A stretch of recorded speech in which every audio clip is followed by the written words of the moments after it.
যদি হও সুজন, তেঁতুল পাতায় নজন। এই কথাটা কিন্তু আজকে আমি প্রমাণ করে দিলাম। এই শাকটা বাবা নিয়ে এসেছিল, লাল শাক, কিন্তু খুবই অল্প পরিমাণে পেয়েছিল। তাই যতটুকু পেয়েছিল ততটুকুই আমার জন্য নিয়ে এসেছিল। হঠাৎই বাড়িতে প্রায় 7-8 জন মতো অতিথি এসেছে, অথচ শাকটা রেখে দিলে খারাপ হয়ে যাবে, তার জন্য আমি শাকটাকে কি করলাম, কুচিয়ে নিয়েছি।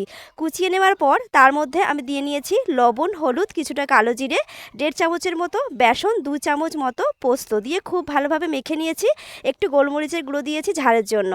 এরপর একদম জল ছাড়াই কিন্তু মেখে নিতে হবে। তারপর বড়ার আকারে কড়াইতে সাদা তেলে একে একে দিয়ে ওপর থেকে একটু করে পোস্ত ছিটিয়ে উল্টে পাল্টে ব্রাউন কালার করে ভেজে আমি এই বড়াগুলোকে নামিয়ে নিয়েছি। এত অসাধারণ খেতে হয়েছিল, শ্বশুরমশাইও অবাক হয়ে বলল, বাহ, তুই বেশ ভালো বানিয়েছিস তো। সবাই মিলে কিন্তু খাওয়া গেল। তোমাদের কেমন লাগলো অবশ্যই কমেন্টে জানিও।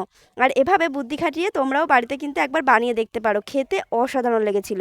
চলো টাটা, ভালো থেকো সবাই।